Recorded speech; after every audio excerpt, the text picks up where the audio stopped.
ఓం నమో వెంకటేశాయ.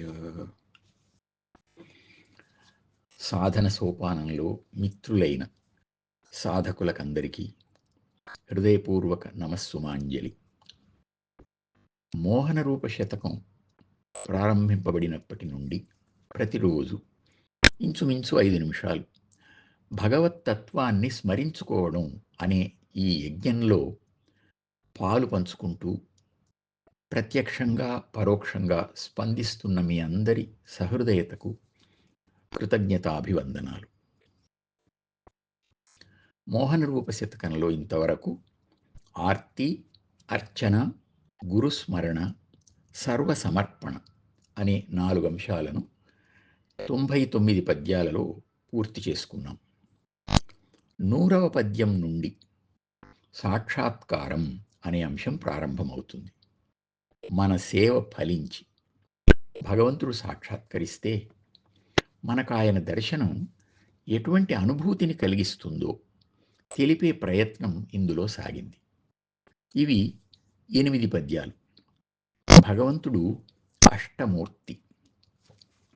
భూరంభాంస్యనలో నిలోంబరమహర్నాథో హిమాంశుః పుమాన్ ఇత్యాభాతి చరాచరాత్మకమిదం యస్యైవ మూర్త్యష్టకం అని దక్షిణామూర్తి స్తోత్రంలో శ్రీ శంకరులు చెప్పారు. కదిలే రూపంగా కదలని రూపంగా కనిపించే ఈ చరాచర సృష్టి అంతా భగవంతుని ప్రకాశం. ఇది అనంతమైన విభాగాలుగా ఉన్నా ప్రధానంగా 8 మౌలిక అంశాలుగా అష్టమూర్తులుగా దర్శనమిస్తోంది. మనం ఉన్న చోటు నుండి కాకుండా ఉన్నతమైన మానసిక స్థాయి నుండి దర్శిస్తున్నప్పుడు మనకు నిత్యానుభవంలో ఉన్న వస్తువులే కొత్త కోణం నుంచి సమున్నతంగా సాక్షాత్కరిస్తున్నాయి. భూమి మట్టిగా కాక భూమండలంగా, భూతత్వంగా, భూమాతగా కొత్త అనుభూతిని కలిగిస్తుంది.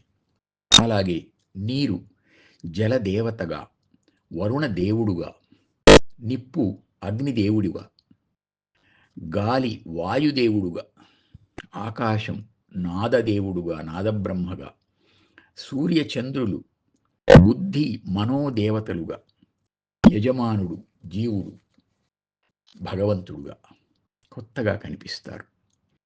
ఆ విధంగా మన అవగాహన పెరిగి అనుభూతి ప్రారంభమవుతుంది.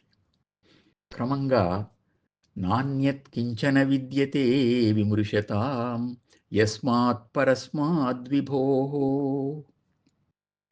అనుభూతి పూర్ణమైనప్పుడు భగవంతుని కంటే భిన్నంగా ఏదీ లేదు అనే ఏకాత్మ భావన, ఏకమేవ అద్వితీయం బ్రహ్మ అనే స్థితి, బ్రహ్మం ఒక్కటే అనే బ్రహ్మానంద స్థితి నిలుస్తుంది. ఈ విధంగా అష్టమూర్తి తత్వాన్ని పద్య అష్టకం 8 పద్యాలలో చూచే ప్రయత్నం చేస్తున్నాం. చివరి 108వ పద్యం అంకిత రూపమైన ప్రార్థన. అంతటితో ఈ శతక రూప సేవ పూర్తి అవుతుంది. ఇదంతా శరణాగతి కోసమే గనక భగవంతుని పట్ల పరిపూర్ణ విశ్వాసాన్ని, ఆయన మీదే సర్వభారాన్ని వేసి నిశ్చింతగా సేవ చేసుకునే మనస్తత్వాన్ని ప్రసాదించమని సర్వశక్తిమంతుడైన ఆ వెంకటేశ్వర స్వామిని ప్రార్థిద్దాం. ఓం నమో వెంకటేశాయ.